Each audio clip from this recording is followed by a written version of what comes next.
Hi, welcome. We're happy you're joining us today. My name is Brenda Poznanski, and I'm the Director of School Counseling and Admission. And with me today is Mr. Strniste, our principal. Hello? We thought it would be a great idea to share with you some things that BG has been doing over the summer to prepare for the fall, our opening, and what sort of plans we have. There's a lot of questions out there, and I plan to ask Mr. Strniste some of those questions, and he's here to answer those. So thank you for being here. Over the last 4 months, so much has evolved, changed, and reoccurred. Opening schools is on everybody's mind. What has the research and guidance been saying about opening school? Well, the good news is, as we look around the world, many countries and schools have actually opened their schools, and they've done it successfully and safely thus far, so that we know there are ways to do it, and that there are ways that we can maintain the safety of our community while also conducting in-person instruction.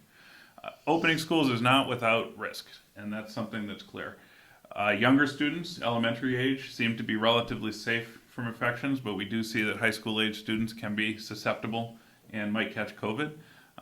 Teenagers are unlikely to develop severe symptoms, but they could bring the infection home. They could affect a grandparent, a parent, a coach, a teacher, a friend, somebody in the house. So it's still something we need to be very aware of, that we can't take infections lightly. There's a big study right now underway looking at kids and teenagers and how COVID affects younger individuals, and so we hope to have some of that insight as we go into the year. So we know that we need to be careful. The countries where this has worked have had schools be very mindful of strategies for social distancing. They've thought carefully about the use of masks, about screening students as they arrive for any symptoms that they might have. They've thought about how to cut down on big gatherings of students within their schools. And so these are all things that are in our planning process as well. But in the end, we know we need to be flexible. Schools have opened in some countries and they've gone fine. Other countries, they've had outbreaks in their areas and they've needed to adjust. Israel had big issues where they had to close down some schools after they opened, and just as we're recording this, we heard on the news that Hong Kong has closed its schools again because they had some outbreaks. So we know that we need to be flexible and nimble as we plan and have multiple options available to us. So that's really our strategy this summer. What has the planning been like at Bishop Guertin? So the focus, as we've said, is on reopening. We're looking at 4 scenarios. 3 of them are in person, so only one of them is the remote learning like we experienced this spring, and we view that as the worst case scenario and something we want to avoid. And the 3 in-person models have different levels of contact and distancing associated with them, from something we would see as fairly normal to some more restricted models that would allow us to keep going, hopefully, even if there are some infections in our area. We know that to families it's very important that we be open and operating in the fall, so that's very important to us. We know our mission is best lived out in person, and so we want to be here and see our students and have those interactions that make BG what we are as a school. We also know that circumstances are going to change as we go through the fall. The first wave is accelerating in some parts of the country, and we may see a second wave as we get into the colder months. And all of those things may affect us. So we want to be at the point where we could shift from the different formats like we would a snow day. That in the morning we wake up, we realize, okay, we need to be a little bit more cautious for a while. So we make a call and right away we can seamlessly transition. We know that we need to be able to make those shifts smoothly. We also know that we need to pay attention to students in our community who might be vulnerable. That we're charging ahead to try to be back in school, but we're going to have students who either due to their own needs or people in their families and households may not be able to rejoin our community in a full sense, and we need to be ready to accommodate that and support that, and we will be. Mm-hmm. So what has the school been doing to get ready for our opening? Well, one of the biggest pieces that's taken some advanced planning is the video conferencing setups that we've mentioned a few times. Every classroom will have a video conferencing setup, and as I just mentioned, the idea behind those setups is that the student who can't be there for some reason, who might be quarantined, who might be sick and out for an extended period of time, is able to participate in the classes. And even if we got into a scenario, hopefully we don't, where we have to say, well, only some percentage of the school can be here every day, the percentage that's not could be participating in class live. So they still get that sense of being part of the class and part of something that's happening live, and then they have opportunities to come in as well. So That's been a big lead piece that we knew we needed to get the equipment in, and the equipment is in, and it's being assembled as we speak. We're looking a lot right now at our ventilation, our air conditioning. There's been a lot of discussion about aerosol transmission in the World Health Organization. We know that a big piece of that is making sure that the air keeps moving and shifting. We're here in a room that has the air conditioning going full tilt, and we could feel that. But the good news is we know that that's keeping the air moving around us and keeping us a little bit safer And cooler. yeah.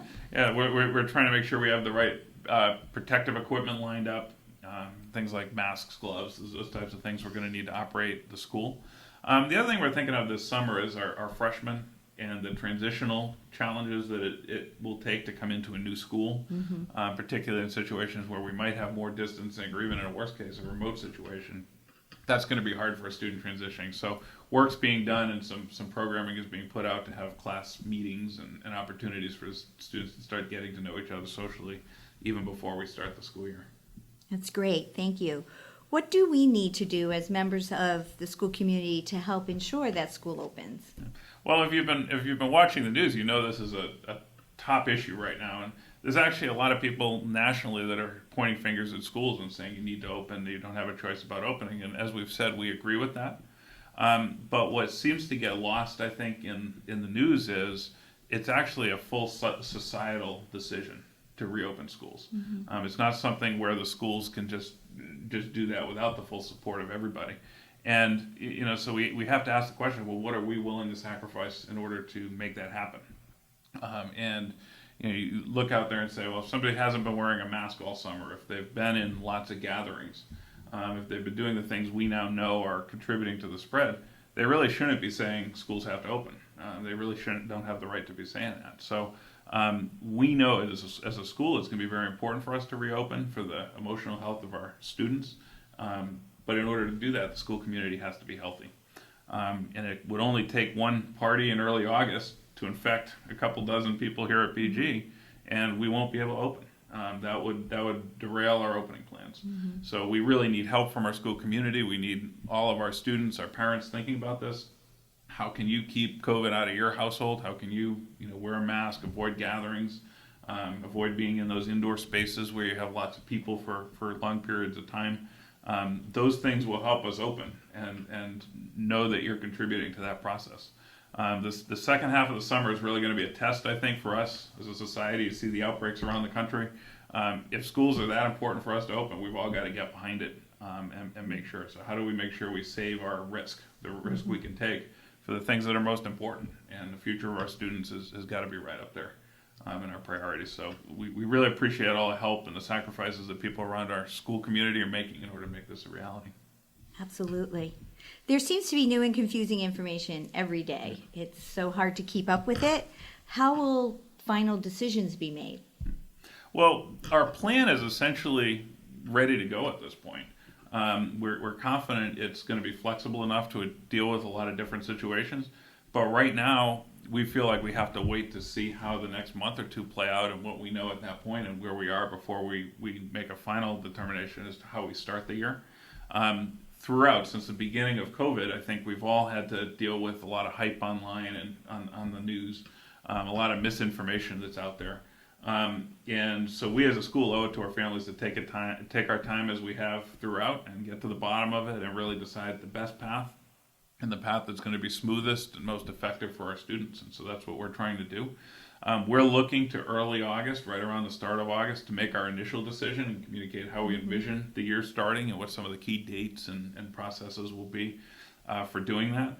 And at that point, we'll be bringing the whole school community up to speed on all the options so that we can call in the morning and say, okay, it's an orange day, and that everybody knows what that means in terms of what the model will be for that day. But the most important thing for everybody in our community to understand is this. We're an independent school, and so our decisions are going to be based on our own needs and the needs of our school community as a whole. We have a tremendous opportunity in that. Right now you have a lot of people out there who are weighing in on this. Every politician has an opinion, every educational official, every public school leader, teachers unions, medical associations, the diocese, everybody's weighing in But at the end of the day, Bishop Girton has the opportunity to make that decision for Bishop Girton, and that's a really great opportunity for our school to Yeah, do right for by sure. our families. That we don't have to worry about a broad range of grade levels, that we're able to serve our community. So we're an independent school, we're in a local control state, and we're going to make the decision based on the medical evidence at the time, based on what's best for our students and our families, but our bias was going to remain towards opening. So my caution to families, and I've said this in a couple letters, is don't get pulled into everything that's out there. That when we make a decision, it's going to be clear, it's going to be communicated directly to you via the COVID page and via email. It's going to be in your students' best interest, and we're going to make sure you're the first one to know about that.